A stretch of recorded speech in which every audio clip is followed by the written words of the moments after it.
The Weight of Witness. Part 1. The Performance. The champagne flutes caught the afternoon light like tiny prisms, scattering fractured rainbows across my aunt's dining room table. I watched them from my position on the cream-colored sofa, my body angled carefully to protect my left side, where the surgical incision still pulled tight beneath my dress. 3 weeks post-op.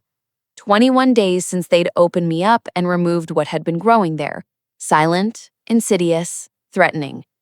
21 days since I'd learned what my body could endure. The party hummed around me, my mother's sister's 60th birthday, a milestone that demanded celebration despite everything, despite me. I could feel the weight of consideration in how people approached me, the careful dance of eye contact and averted gazes. Everyone knew. Everyone had heard about Alina's surgery, but no one quite knew what to do with the information, so they smiled with too many teeth and asked how I was feeling with voices pitched just slightly too high. I'm fine, I'd said 17 times already. I counted. The 18th inquiry came from my cousin Marco, who'd always been kind in that thoughtless way of people who'd never been truly hurt. You look good, Lena. Really. You can barely tell you were sick. I wasn't sick, I wanted to say. I had a tumor the size of a grapefruit wrapped around my ovary. I had emergency surgery that lasted 6 hours. I had a surgeon's hands inside my body, carving out the parts that had turned traitor.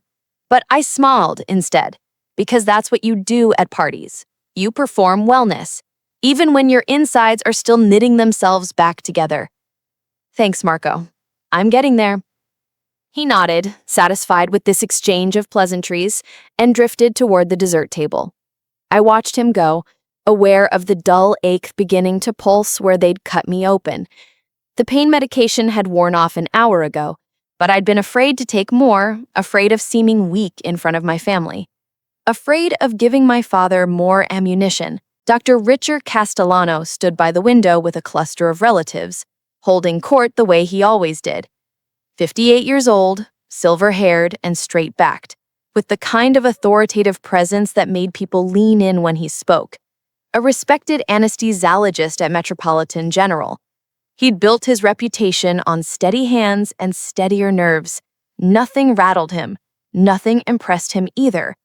Especially not his daughter's pain. I'd told him about the surgery beforehand, of course, called him from the emergency room when the ultrasound revealed what had been causing the pain I'd been dismissing for months. Dad, they found something. A mass. They need to operate tomorrow morning. His response had been clinical, detached. What kind of mass? Benign or malignant? What's the surgical approach? They don't know yet. They won't know until they're inside. Well, don't panic. Anxiety won't help the outcome. He hadn't come to the hospital. My mother had, sitting in the surgical waiting room for those 6 hours, her hands twisted in her lap. But my father had been scheduled for procedures that day. Important ones, he'd said. Someone else's anesthesia couldn't wait. His daughter's fear, apparently, could. Now, watching him gesture expansively to his audience, I felt something cold settle in my chest. He was telling a story, I realized. Something about the hospital, judging by the way he was miming checking monitors and adjusting dials. His listeners laughed at appropriate intervals, impressed by his expertise, his experience. My mother appeared beside me with a plate of food I hadn't asked for. You should eat something, sweetheart. You're too thin. I'm thin because I had major surgery, Mom. Appetite takes time to come back. She flinched, and I immediately felt guilty. None of this was her fault. She'd been there for me, present in all the ways he hadn't been. But she was also trapped in her own performance, playing the role of supportive wife even as she stood beside her dismissed daughter. I know, honey, I just worry. I know you do. She sat beside me, careful not to jostle my position, and we existed together in that specific silence of women who love the same difficult man. After a moment, she said quietly, He was scared, about your surgery. He just doesn't know how to show it. This was the excuse she'd been making for him my entire life.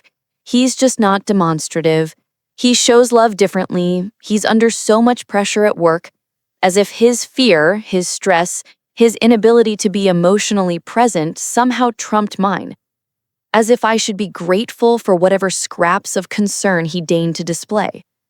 Mom, he didn't even call afterward, not once during recovery, not when I got home, nothing. He's been very busy with his own life. I know. She opened her mouth to respond, but my father's voice suddenly cut through the ambient chatter, louder than before, sharp with something that made my spine go rigid. Oh, for God's sake. Elena, sit up straight. You look like you're dying over there. The room didn't go silent. That only happens in movies. But there was a definite shift, a collective intake of breath as people processed what he'd said. I felt every eye turn toward me, witnessed my face flood with heat. I'm comfortable like this, Dad. You're sprawled like an invalid. He approached the sofa, that familiar expression of exasperated disappointment on his face. You had a simple laparoscopic procedure 3 weeks ago. You're not handicapped. The words hit like a physical blow. Simple, laparoscopic. As if he had any idea what they had actually done to me. It wasn't laparoscopic, I said, my voice smaller than I wanted it to be.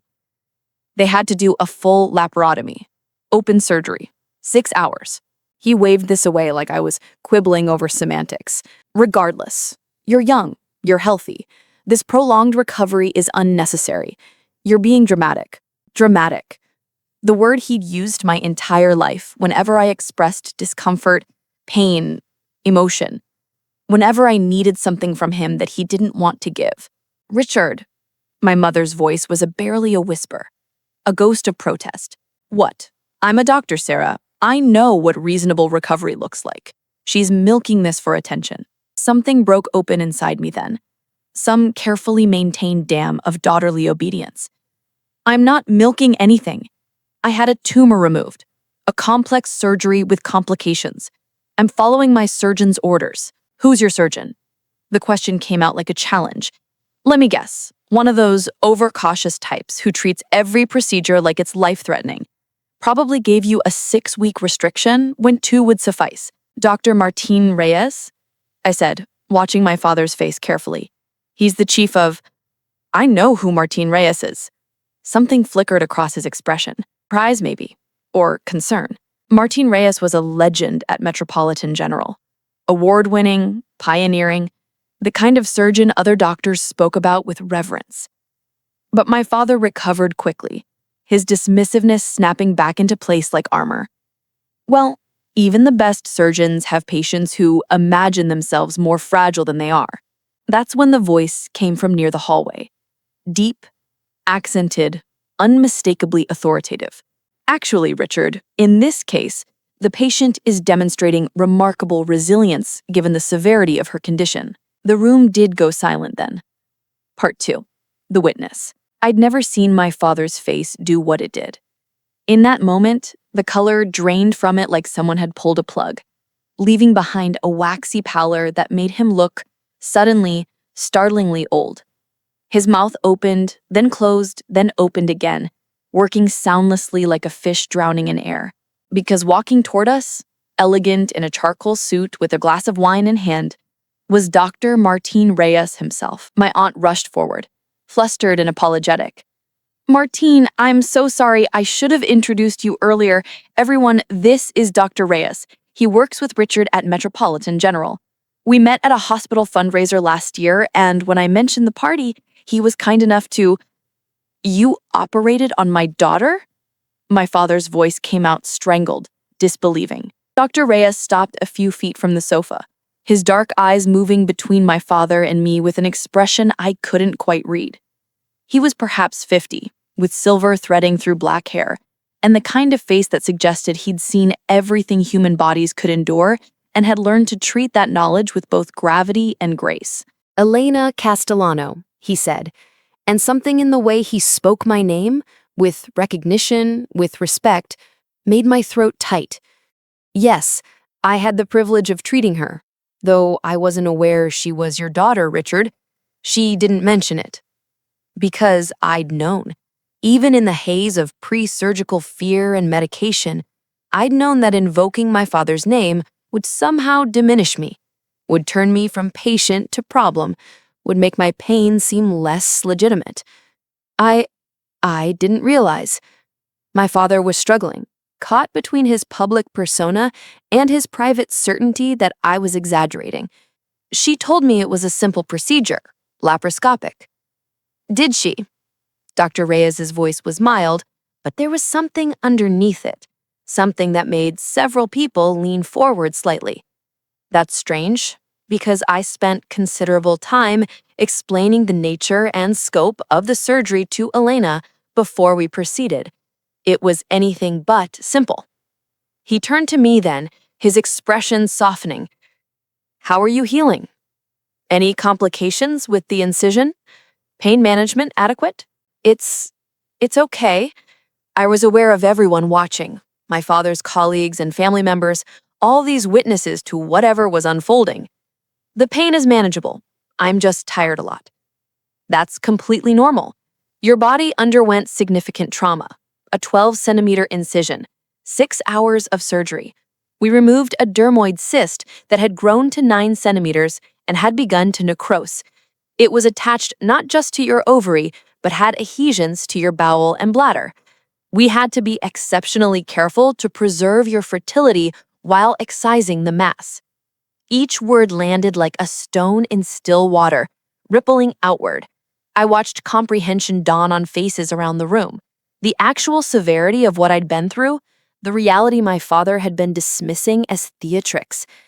The surgery required a vertical abdominal incision because we needed adequate visualization. Laparoscopy was attempted initially, but we had to convert to open surgery within 15 minutes when we realized the extent of the growth. The recovery period is typically 6 to 8 weeks for this type of procedure. Elena is exactly where she should be in her healing. My father opened his mouth, but Dr. Reyes wasn't finished. She also developed a post-operative infection that required an additional week of IV antibiotics. Her white blood cell count was dangerously elevated, and we were concerned about sepsis. He paused, letting that word hang in the air. Sepsis, the thing that kills people. She was fortunate. Her body responded to treatment, but it added complexity to her recovery. I hadn't told my father about the infection, hadn't told him about the fever that had spiked to 104, the way the surgical site had wept and burned, the terror of being readmitted to the hospital just 3 days after being released. I'd told my mother, who'd come immediately, but I hadn't called him. What would have been the point? I'm her father, he said now, and there was something almost pleading in his voice. She should have told me. Perhaps, Dr. Reyes said quietly. She didn't feel safe doing so. The words fell like an executioner's blade. My mother made a small sound in her throat. My aunt looked like she wanted to sink through the floor, and my father looked like he'd been struck across the face. I would never. He turned to me, and for the first time I could remember, there was genuine distress in his eyes. Elena, that's not true. You can tell me anything. Could I? Could I really? I called you from the ER. When they found the mass, you told me not to panic. You said anxiety wouldn't help the outcome. You didn't ask how I felt. You didn't ask if I was scared. You asked about the surgical approach. I was a case study, not your daughter. I was trying to be helpful, to give you medical perspective. I didn't need medical perspective. I needed my dad. The words cracked something open in the room. Several people looked away, embarrassed to witness this unraveling. But Dr. Reyes didn't move, didn't flinch. He simply stood there, bearing witness. You didn't come to the hospital, I continued. And now that I'd started, I couldn't seem to stop. Mom sat in the waiting room for 6 hours while they cut me open and dug around inside me, but you were too busy. You had scheduled procedures. Other people's anesthesia was more important than your daughter's surgery? That's not fair. I couldn't just abandon my patients. But you could abandon me? You had your mother. You had a good surgeon. You were in excellent hands. And that was enough? That should have been enough for me? He looked genuinely confused, like I was speaking a foreign language. I don't understand what you wanted from me, Elena. I can't manufacture emotional responses I don't feel. I was confident you'd be fine. And you were. Dr. Reyes set his wine glass down on a nearby table with a soft click that somehow seemed very loud. Richard, he said, and there was no warmth in his voice now. None of that collegial politeness. When I spoke with Elena before surgery, do you know what she asked me? Not about the risks, not about the recovery, not about scarring or fertility. She asked me not to tell your father if anything went wrong.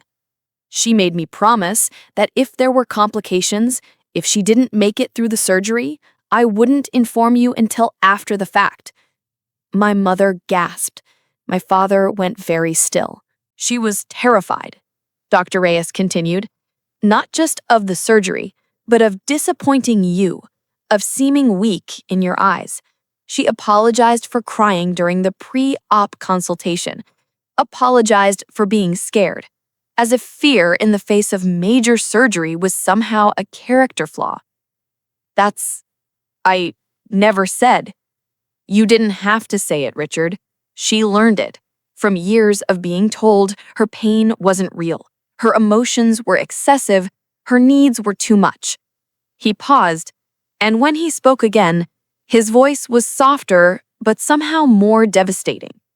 I've been a surgeon for 27 years.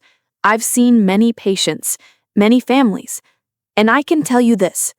The patients who apologize for being human, who minimize their suffering, who are afraid to burden anyone with their needs, they learned that fear from somewhere, usually from someone who was supposed to protect them. The silence that followed was absolute. Even the ambient sounds of the party seemed to have ceased. No clinking glasses, no rustling movement, nothing. Just the weight of truth, finally spoken. My father looked at me then, really looked at me, and I saw something I'd never seen before. Uncertainty, as if he was suddenly questioning everything he'd believed about himself, about me, about how we'd moved through the world together for 28 years. Alina. He started toward me, one hand extended. I flinched. I didn't mean to. It was involuntary, instinctive, my body recoiling from his approach before my mind could intervene. But the effect was immediate and catastrophic. His hand froze mid-reach, his face crumbled, and every person in that room saw my fear, saw my learned response to my father's presence, saw the truth of what Dr. Reyes had just described. Part 3. The Unraveling. The party ended shortly after that. People making awkward excuses and hurried goodbyes, desperate to escape the suffocating tension. My aunt apologized repeatedly, to me, to my parents, to Dr. Reyes, to everyone within earshot, as if her 60th birthday had somehow caused this rupture rather than simply witnessed it. Dr. Reyes left quickly, but not before stopping by the sofa where I still sat, frozen in place like a museum exhibit. Young woman, post-operative, mid-disintegration. Elena? He said quietly, crouching down so we were at eye level. I apologize if I overstepped. But I couldn't stand by and watch you be diminished like that. Not after what you've survived. You didn't overstep. My voice sounded distant, like it was coming from underwater.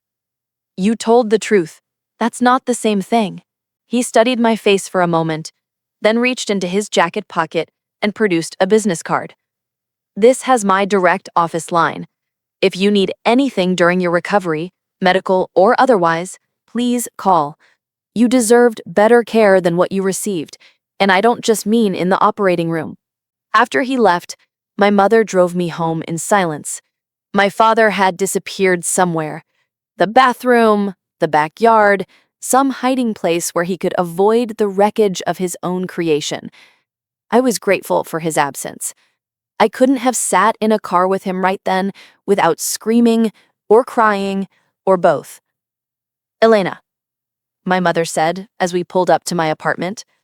He loves you. You know that, right? He doesn't know how to show it. I looked at her. This woman who'd spent 30 decades making excuses, smoothing over conflicts, minimizing damage.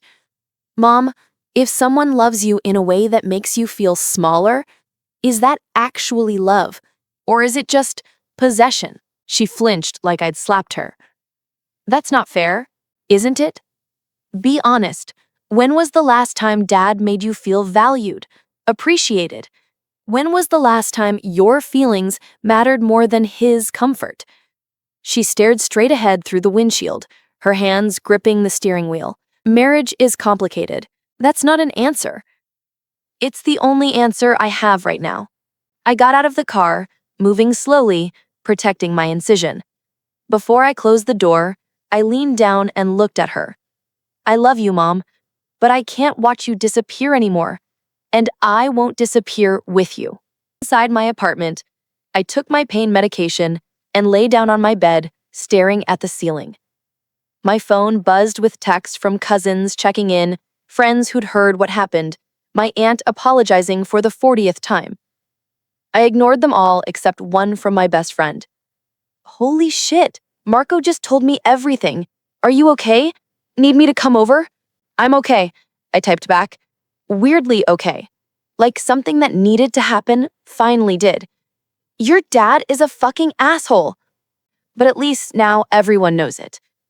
I fell asleep still in my dress, exhausted from the weight of being seen, finally, as I actually was.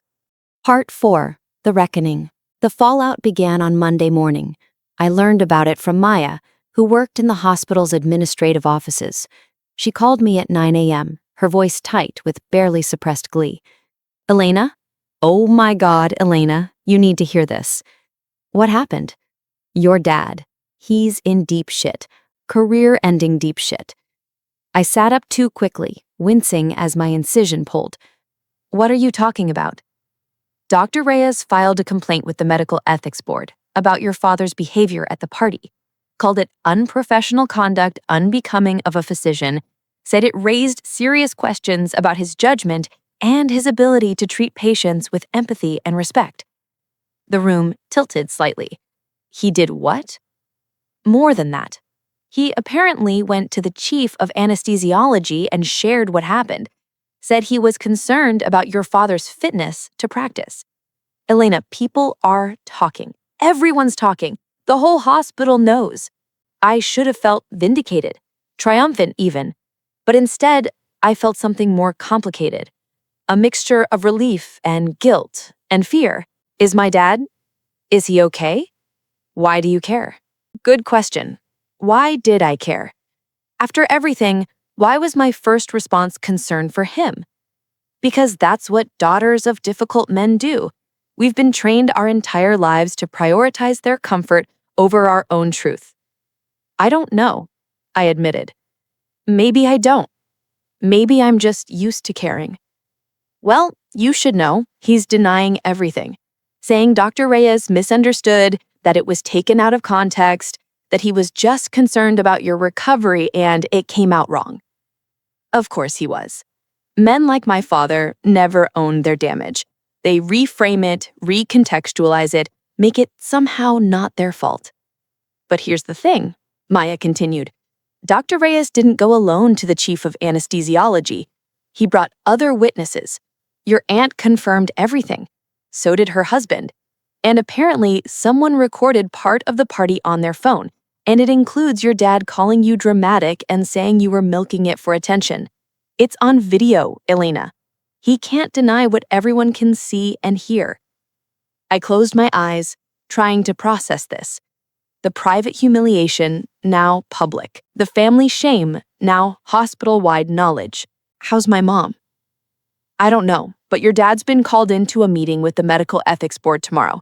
This is serious, Elena. Suspension, pending investigation serious. After we hung up, I sat in the silence of my apartment, feeling the weight of consequences settling like sediment. I hadn't asked for this, hadn't wanted this.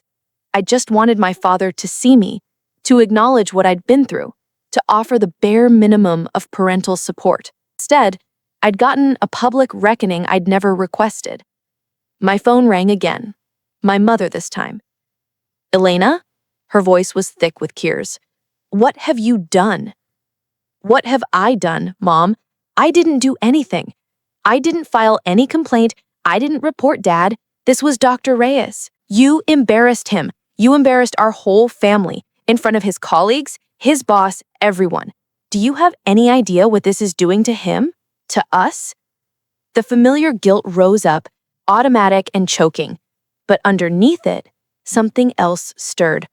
Anger, clean and bright. "No, Mom. He embarrassed himself. He humiliated me while I was recovering from major surgery, called me dramatic and weak in front of everyone we know, and dismissed my pain because acknowledging it would have required him to feel something uncomfortable. That's on him, not me. He's your father. He's under review at work because you couldn't just let it go? Because you had to make a scene? I didn't make a scene. I existed in pain while recovering from surgery. That's all I did. He's the one who decided that was performative. Elena, please, just call Dr. Reyes. Tell him it was a misunderstanding. Fix this." Fix it? Fix what, exactly? The truth? The fact that Dad has spent my entire life making me feel like my feelings don't matter? That my pain is inconvenient? That I'm too sensitive, too emotional, too much? She was crying now, full-throated sobs. "You're destroying our family." "No, I'm just finally refusing to hold it together while being treated like I don't matter. There's a difference. Your father loves you. Then he has a really fucked up way of showing it." I hung up before she could respond, my hands shaking. I'd never spoken to my mother like that, never pushed back that hard, never refused to smooth things over and make it okay. It felt terrifying and liberating in equal measure. Part 5. The investigation. The Medical Ethics Board investigation took 2 weeks. During that time, I received calls from my father's colleagues, asking if I'd be willing to speak with them. I declined. This wasn't my fight anymore, it was his. But the hospital was talking. Maya kept me updated on the gossip, the rumors, the speculation. Some people defended my father, saying it was a family matter that shouldn't have professional consequences. Others, more than I expected, shared their own stories of working with him. His dismissiveness, his inability to take concerns seriously, his habit of telling nurses they were overreacting, telling patients their pain was exaggerated. A pattern, one person called it. A long-standing pattern of minimizing others' experiences. Dr. Reyes called me once during this period, asking if I was all right, if I needed anything. He said, "I want you to know that I didn't do this lightly, but I couldn't watch someone in my field treat anyone, let alone his own daughter, with such callous disregard and say nothing. We take an oath. First, do no harm. And harm isn't just physical. I know. And thank you for seeing me, for believing me. Elena, anyone who actually looked could see you. The fact that your father chose not to says everything about him and nothing about you." After 2 weeks, the board reached their decision. Formal reprimand, mandatory counseling on physician-patient relationships and professional conduct, and removal from his position as lead anesthesiologist in the surgical department. He'd still be able to practice, but in a reduced capacity with supervision. My mother called to tell me, her voice flat and exhausted. "Are you happy now? He's been humiliated, demoted. The hospital he's worked out for 25 years thinks he's unethical. Is this what you wanted?" "I didn't want any of this, Mom. I wanted him to care that I almost died. That's all. Just basic human concern from my own father." "Well, congratulations. You got him punished instead." "I got him held accountable. That's different." "Is it? Because from where I'm standing, you've destroyed his career and our marriage to prove a point." "What do you mean, your marriage?" She laughed, but it was hollow, broken. "I'm leaving him, Elena. I'm filing for divorce because you were right. I have been disappearing for 30 years, and I'm tired. I'm so goddamn tired of making myself smaller so he can feel bigger. I couldn't speak. Of all the consequences I'd imagined, this wasn't one of them. So, thank you, she continued, and I couldn't tell if she was being sincere or sarcastic. Thank you for finally saying what I've been too afraid to say, that we deserve better, that his inability to love us the way we need isn't our failure. It's his. Mom, I have to go. I'm packing some things. I'll call you when I found a place to stay. She hung up, leaving me sitting in stunned silence. My father's world was crumbling, and I was the earthquake. Part 6. The Confrontation. He showed up at my apartment 3 days later, unannounced. I opened the door to find him standing in the hallway, looking older than I'd ever seen him. His hair seemed grayer, his shoulders slumped, the invincible father of my childhood replaced by this diminished, uncertain man. Can I come in? I wanted to say no, wanted to close the door in his face, protect myself from whatever fresh damage he was about to inflict. But I was also curious, morbidly, dangerously curious, about what he would say now with everything stripped away. The incision is closing well. Pain is manageable. That's good. We stood there awkwardly. Two people who'd shared DNA, but not much else, trying to figure out how to exist in the same space without the familiar scripts we'd always relied on. I'm sorry, he said, finally, for what I said at the party. For all of it. I was wrong.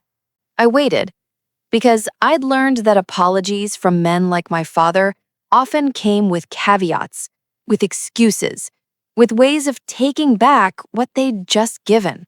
I didn't realize. I didn't understand how serious your surgery was, how much you were suffering. I don't know what I thought. That you were being oversensitive, maybe. That you wanted attention. Why would I want that kind of attention, Dad? Who wants to be pitied? I wanted support, understanding, basic fucking compassion. He flinched at the profanity.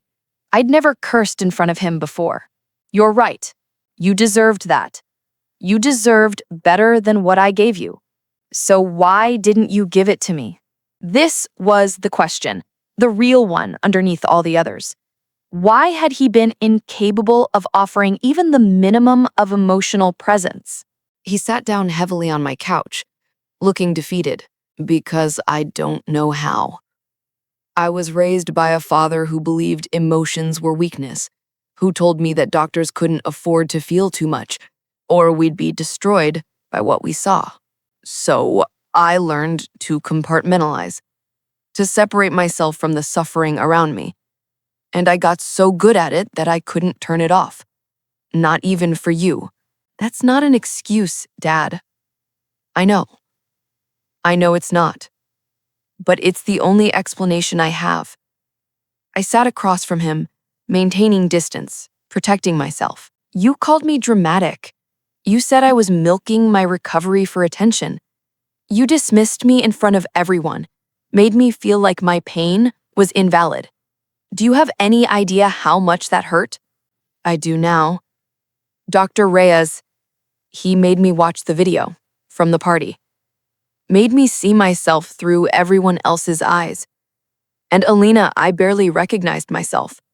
The cruelty in my voice, the contempt. That's not who I want to be. But it's who you were, who you've been for years. To me, to Mom, probably to your patients. He nodded slowly, accepting this. The hospital thinks so too. They've required me to undergo counseling, to work on empathy, they said. It's a skill I can learn at my age. Maybe it is. But it's not my job to teach you. Not anymore. I know. I'm not here to ask you to fix this. I wanted you to know that I see it now, the damage I've caused. And I'm sorry. Truly, deeply sorry. We sat in silence for a long moment. Outside, the city moved on. Traffic, voices, the ordinary sounds of life continuing despite personal catastrophes. "Mom's leaving you," I said finally. "I know. Are you going to fight it?" "No. She deserves better than what I've given her." "You both do." He looked at me then, and his eyes were wet. "I've lost everything, Elena. My position, my marriage, my daughter's respect. And the worst part is, I earned it. Every bit of it." I felt something twist in my chest, that old familiar impulse to comfort him, to make it better. But I pushed it down, held firm. "Good," I said, and watched him flinch. "Good that you see it. Good that you understand. Because that's where change starts, with seeing the truth, even when it's ugly. Can you forgive me?" The question hung between us, weighted with his need, his desperation for absolution. "I don't know," I answered honestly. "Maybe someday, but not today. Not even this year. You don't get to hurt someone for 28 years and then have them forgive you after one apology." "What can I do?" "Nothing. Not for me. But maybe you can be different going forward. With your patience, with anyone who needs you to see their pain and take it seriously. Maybe you can make sure no one else's daughter has to beg her father to acknowledge her suffering." He nodded, tears spilling over now, running down his face unchecked. I'd never seen my father cry before. Never seen him anything other than controlled, composed, impenetrable. This broken version should have given me satisfaction, triumph even. Instead, I just felt tired. "I think you should go now," I said gently. He stood, moving toward the door like a man underwater. Before he left, he turned back one more time. "I love you, Elena. I know I'm terrible at showing it, but I do. I believe you. But Dad, love isn't enough if it doesn't change how you treat people. Love is action, not just feeling." He nodded and left, closing the door quietly behind him. I sat in my apartment afterward, in the settling quiet, and felt something shift inside me. Not forgiveness, not yet, but maybe something like peace. The peace that comes from finally being seen for who you actually are, even if the seeing came at tremendous cost. Part 7. The rebuilding. The weeks that followed were strange, untethered. My mother moved into a friend's guest house while she looked for her own place.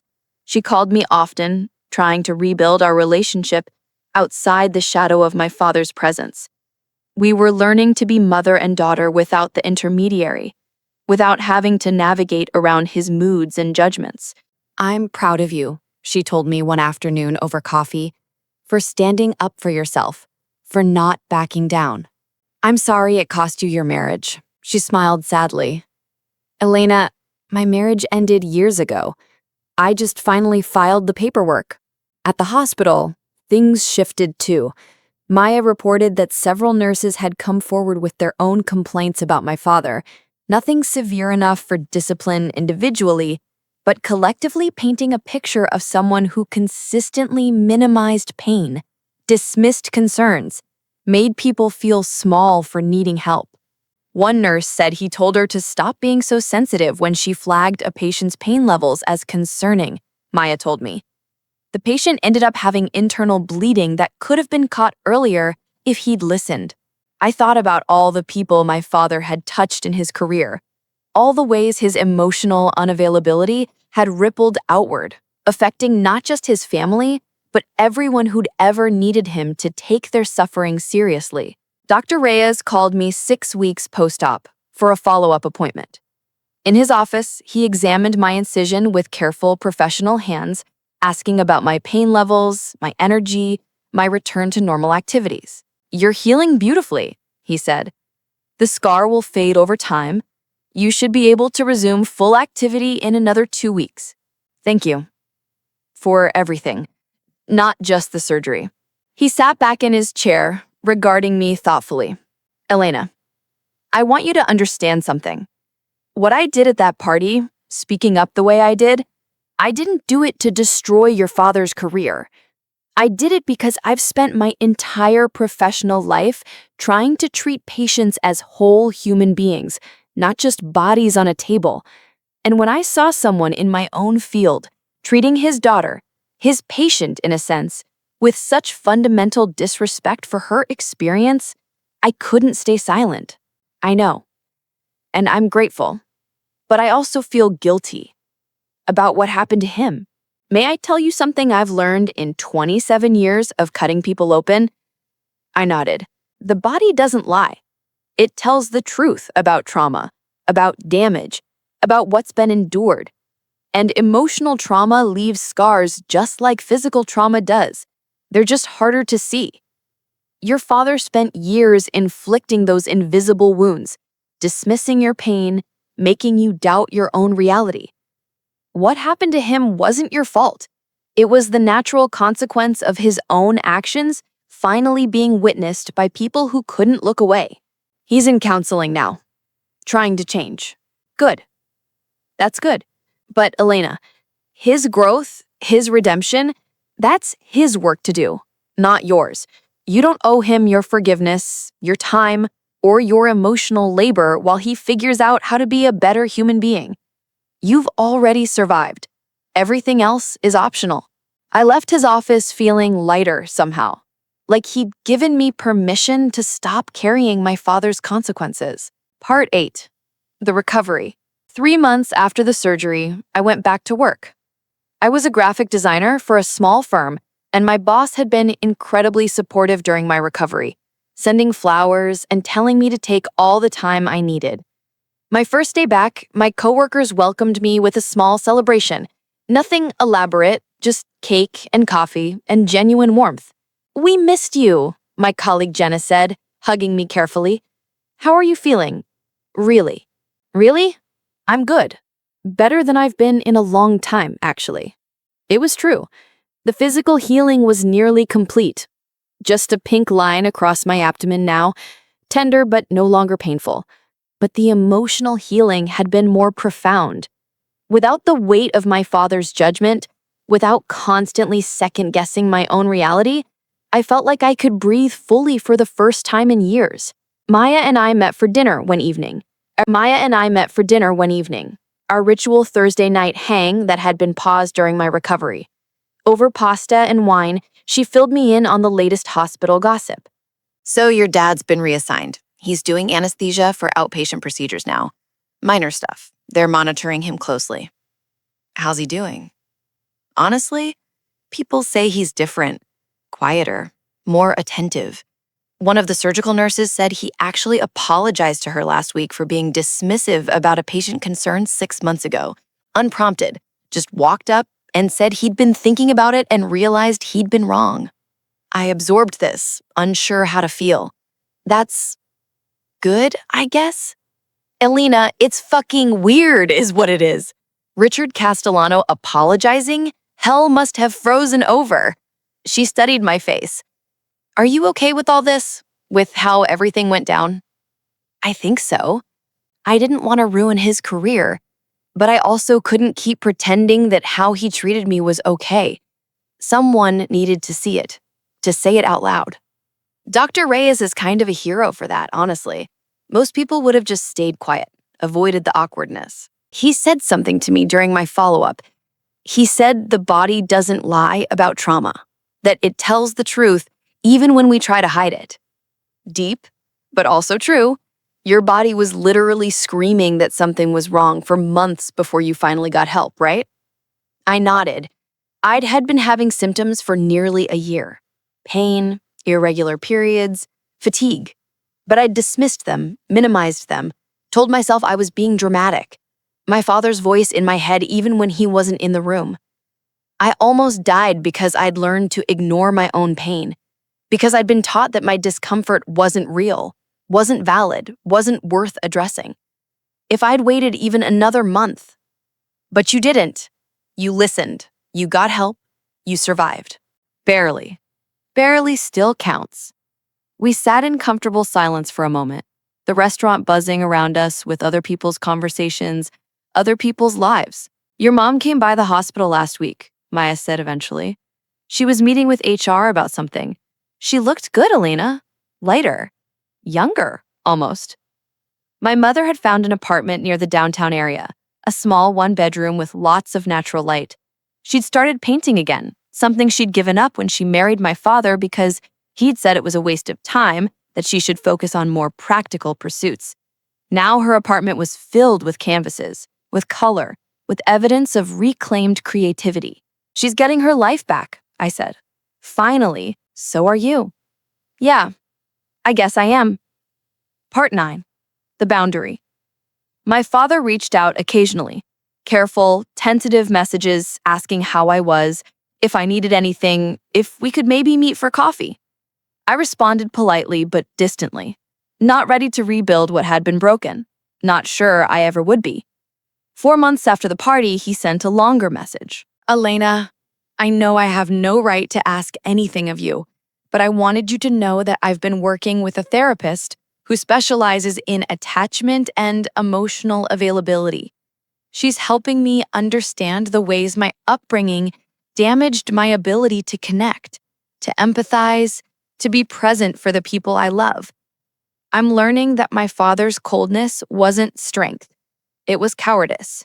And I passed that cowardice on to you, teaching you that your feelings didn't matter, that your pain was inconvenient. I'm so deeply sorry for that. Not just for what happened at the party, but for 28 years of making you feel invisible. You deserved a father who celebrated your sensitivity, who honored your emotions, who protected your tender heart instead of punishing it. I failed you, completely and catastrophically. I don't expect forgiveness, but I wanted you to know that I see it now. I see you, and I'm trying to become someone worthy of being your father, even if it's too late. I read the message 3 times, sitting in my apartment with afternoon light streaming through the windows. Something in my chest loosened. Not forgiveness exactly, but acknowledgement. He was trying. Really trying. But trying didn't erase the past, didn't undo the damage, didn't make me ready to let him back in. I texted back, Dad, I appreciate you doing this work. Genuinely. But I need you to understand something. My healing can't be contingent on your redemption. I need space right now. Time to figure out who I am without constantly managing your feelings or worrying about your judgment. Maybe someday we can rebuild a relationship, but it has to be one where I'm safe to be myself, all of myself, including the parts you find uncomfortable. Until you can offer that, I need distance. He responded immediately. I understand. Take all the time you need. I'll be here when and if you're ever ready. It wasn't closure. It wasn't reconciliation. But it was honest. And honesty felt like progress. Part 10. The witnesses. The most surprising development came from people I'd least expected. Family members who'd been at the party started reaching out. Cousins, aunts, uncles who'd witnessed my father's cruelty and said nothing in the moment, but couldn't forget what they'd seen. My uncle Marco, my cousin's father, called me one evening. Elena, I've been meaning to reach out for weeks now. I needed to apologize for not saying anything at the party, for letting your father talk to you that way without intervening. I was shocked and I didn't know what to do, and I took the coward's way out by staying silent. Uncle Marco, it wasn't your responsibility. Yes, it was. We were all responsible. All of us who've watched Richard treat you and your mother with casual cruelty for years and told ourselves it wasn't our business. Family protects each other. We should have protected you. His voice cracked, and I realized he was crying. I kept thinking about my own daughter, he continued, about how I'd feel if someone spoke to her the way your father spoke to you. And it made me sick. So I'm calling to tell you that I see you. I believe you. And I'm sorry it took something so public, so devastating for me to find my voice. Other calls followed. My Aunt Sophia, who'd always seemed intimidated by my father, told me she'd been in an emotionally abusive marriage before meeting my uncle, and that watching my father at the party had brought all of it back. I should have recognized it sooner. The way he diminished you, the way you'd gotten so small around him. I'm sorry, sweetheart. I'm so sorry. Even my grandmother, my father's mother, reached out, her voice fragile over the phone. I made my father who he is. I know that now. His father was cold, and I told Richard to be strong, to not let emotions weaken him. I damaged him, and he damaged you. I'm sorry, Elena. I'm so very sorry. These conversations were unexpected gifts, validation from people who'd been silent witnesses to my suffering, who were now choosing to speak, to see, to acknowledge. Each one felt like a small repair to something I hadn't realized was broken. Part 11. The Choice. 6 months after the surgery, I stood in Dr. Reyes's office for my final follow-up. He examined the scar, now faded to a thin silver line, and declared me fully healed. Physically, you're back to normal. No restrictions, no limitations. You came through this beautifully. Thank you for everything. How are you doing otherwise, emotionally? I considered the question carefully. Honestly, better than I've ever been. It's strange.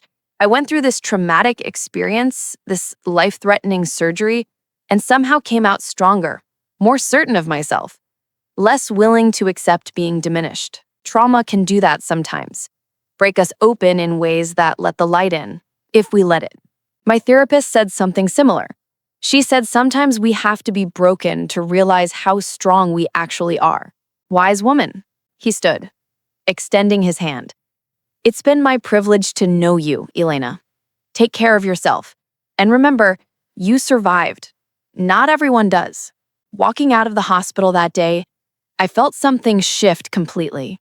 The girl who'd been wheeled into emergency surgery 6 months ago, terrified, apologizing for her fear, asking the surgeon to not tell her father if she died, that girl was gone. In her place was someone who'd learned that her pain was real, her needs were valid, her voice mattered. Someone who'd watched her truth dismantle her father's world and refused to apologize for it. Someone who'd chosen herself, finally, after a lifetime of choosing everyone else. Epilogue. 1 year later.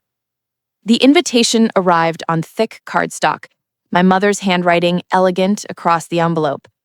You're invited to celebrate Sarah Castellano's new beginning, an art exhibition featuring her recent works. I went to the opening, proud and nervous in equal measure. My mother's apartment building had a community gallery space, and she'd transformed it into a showcase of her paintings, vibrant, emotional pieces that seemed to pulse with reclaimed life. Elena! She swept across the room, radiant in a red dress, her hair shorter than I'd ever seen it, and her face free of the tension that had always lived around her eyes. You came! Of course I came. Mom, these are incredible. Thank you, sweetheart. I'm calling this collection Emergence, because that's what this year has been. Emerging from shadows, from silence, from making myself small. We stood together looking at a particularly striking piece, a figure breaking through layers of gauze or paper, reaching toward light. That one's called Daughter, she said softly. It's you, breaking free, refusing to be silenced. My throat tightened. Mom, you saved us both by refusing to disappear, by insisting on being seen. She took my hand. I'm sorry it took me so long to find the same courage. You found it. That's what matters. Across the room, I spotted Dr. Reyes, with a woman I assumed was his wife, admiring one of the paintings. My mother had invited him, grateful for the role he'd played in our family's transformation. He caught my eye and smiled, raising his glass in a small salute. Maya arrived with her girlfriend, both of them exclaiming over the artwork. My aunt and uncle came, my cousins, colleagues from my mother's old job at the library, where she'd worked before marrying my father. A community of witnesses, choosing to celebrate rather than diminish. My father did not come. I hadn't expected him to. We'd had coffee twice in the past year, stilted, careful conversations where he'd asked about my life and actually listened to the answers, where he'd shared about his therapy and the slow, painful work of unlearning patterns carved deep by his own damaged childhood. "I'm proud of you," he'd said at our last meeting, "for standing up to me, for not letting me make you small." It wasn't enough. Maybe it would never be enough, but it was something. And sometimes, something is all you get, all you can reasonably expect from people who've spent decades getting it wrong. Near the end of the evening, my mother clinked her glass, calling for attention. The room quieted, all eyes turning toward her. "Thank you all for coming. This past year has been the hardest of my life. I lost my marriage. I lost my sense of security. I lost the life I'd built over 3 decades." She paused, her eyes finding mine across the room. "And I gained everything that actually matters. My daughter, myself, the courage to take up space in the world without apologizing for it. These paintings, they're my declaration that I exist, that my vision matters, that my voice deserves to be heard." People applauded, but she wasn't finished. "I also want to acknowledge someone who isn't here tonight, but whose courage made this all possible. My daughter, Alina, almost died last year. And when she was at her most vulnerable, when she needed support and compassion, she was met with cruelty and dismissal. She could have shrunk from that, could have accepted it as her due. Instead, she stood in her truth, even when it was uncomfortable, even when it cost everything." My face was burning, every eye in the room now on me. So this exhibition, it's for both of us. For every woman who's been told she's too sensitive, too emotional, too much. For everyone who's learned to apologize for taking up space. This is our emergence, our refusal to disappear. The applause this time was thunderous. Later, as people were leaving, Dr. Reyes approached me one final time. "Your mother is remarkable, as are you. Thank you for seeing us, for refusing to look away. Alina, I'm a surgeon. I fix what's broken in the body. But sometimes the most important healing happens when we fix what's broken in how we see each other, how we treat each other." He paused, choosing his words carefully.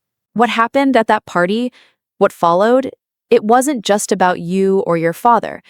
It was about all of us choosing whether to witness cruelty and stay silent or to speak up even when it's uncomfortable. I'm glad I chose to speak. So am I." After everyone left, my mother and I stood in the empty gallery, surrounded by her paintings, evidence of survival, of transformation, of emerging into light. "Are you happy, Mom?" She considered the question seriously. "I'm free. Maybe that's better than happy. Maybe freedom is what allows happiness to actually exist." "I think you're right. What about you? Are you free?" I thought about the scar on my abdomen, healed now but permanent. A reminder of what I survived, what I endured. I thought about my father's carefully worded texts, his offers of coffee, his slow, uncertain attempts at change. I thought about the choice I'd made to prioritize my own healing over his redemption. I said, "I think I am." 1 year and 6 months post-surgery. I was in my apartment, working on a design project, when my phone rang. Unknown number. I almost didn't answer. "Hello? Elena Castellano?" A woman's voice, professional. "Yes? This is Dr. Jennifer Morrison from Metropolitan General. I'm the new director of the Patient Advocacy Program. Dr. Reyes gave me your contact information. I hope that's all right. He thought you might be interested in something we're developing." "What kind of something?" "We're creating a training program for medical staff on trauma-informed care and recognizing emotional harm in healthcare settings. Dr. Reyes suggested you might be willing to share your story as part of the training to help doctors and nurses understand the impact of dismissiveness, of not taking patients' pain seriously." My first instinct was to say no, to protect myself, to keep my story private, to not relive the trauma for an audience of strangers. But then I thought about all the other daughters, all the other patients who'd been told their pain wasn't real. Their fear was excessive, their needs were too much. All the people who'd learned to suffer in silence because someone with authority had taught them their voice didn't matter. "I'll do it," I said. "On one condition." "What's that?" "It can't just be my story. We need to include others. Make it clear this isn't an isolated incident. This is systemic, cultural, something that happens every day in hospitals across the country." I completely agree. We're planning exactly that, a series of patient narratives, all highlighting different aspects of emotional harm in healthcare settings. Would you be willing to help us develop the program? Not just share your story, but help shape how we teach this. I looked at the scar on my abdomen, visible beneath my t-shirt, a thin silver line that told the story of survival. "Yes," I said. "I'd be honored." 3 months later, I stood in front of an auditorium full of medical students, residents, and attending physicians at Metropolitan General. Dr. Reyes had introduced me, explaining the context without sensationalizing it, treating my experience with the gravity it deserved. Now it was my turn. "My name is Elena Castellano, and I'm going to tell you about the day I almost died because I'd learned not to trust my own pain." I told them everything, the months of symptoms I dismissed, the emergency surgery, the recovery, the party, the public humiliation, the consequences. But more than that, I told them about the invisible damage, the years of being told I was too sensitive, too dramatic, too much, how that voice had become internalized, making me doubt my own reality, dismiss my own suffering. I wasn't just recovering from surgery, I said. I was recovering from a lifetime of being taught that my pain didn't matter. And that's the wound that took the longest to heal. The room was absolutely silent. Some of you knew my father. Some of you worked with him. And I want to be clear, this isn't about vilifying him. It's about recognizing a pattern that exists throughout medicine, throughout our culture. The pattern of dismissing pain, especially women's pain, of treating patients as problems to be solved, rather than human beings to be seen. I paused, looking out at the sea of faces, some uncomfortable, some moved, all listening. Dr. Reyes saved my life twice, once on the operating table and once at a party when he refused to stay silent while I was being diminished. He saw me. He believed me. He treated my emotional pain with the same seriousness as my physical pain. And that made all the difference. After the presentation, dozens of people approached me. Medical students sharing their own experiences of being dismissed, residents admitting they'd minimized patients' complaints, attending physicians thanking me for my courage. One older surgeon, her eyes wet with tears, took my hands in hers. 20 years ago, I had a patient tell me her pain was unbearable after a routine procedure. I told her she was being dramatic, that she should tough it out. She died 3 days later from sepsis. I've never forgiven myself. Thank you for giving voice to what I took from her, the right to be believed. This was the work now. This was how trauma became transformation, by refusing to let the pain be wasted, by turning survival into testimony. 2 years post-surgery. My father and I met for coffee on a gray Tuesday afternoon. We'd been doing this monthly for the past 6 months. Careful, boundaried conversations where we were learning to be honest with each other, maybe for the first time. "I heard about your work with the hospital," he said. "The training program. People are talking about it, saying it's changing how they approach patient care. That's the goal. Elena, I want you to know, I went through the training myself, voluntarily. Dr. Morrison didn't require it, but I asked to participate." I looked at him, this man who'd caused so much damage, who was now trying to repair it. How was it? Devastating. His voice cracked. Sitting there, listening to you describe what I did to you, what I'd been doing to you for years, seeing the impact through your eyes. I wanted to disappear, but I made myself stay, made myself witness what I'd done. That must have been hard. It was necessary. He met my eyes, and I saw genuine anguish there. I'll never be able to undo it, never be able to give you back those years when you suffered because I taught you not to trust yourself. But I can make sure I never do it again. To you, to anyone. We sat in silence for a moment, the coffee shop bustling around us. I'm not going to say it's okay, I said finally, because it's not. And I'm not going to tell you you're forgiven because I'm still figuring out what forgiveness even means in this context. I know. But I appreciate you doing the work, really doing it, not just going through the motions. That means something. Can I ask you something? He hesitated, uncertain. Do you think someday we might be able to have a real relationship? Not just these careful coffee meetings, but something genuine? I considered his question honestly. I don't know, Dad. Maybe.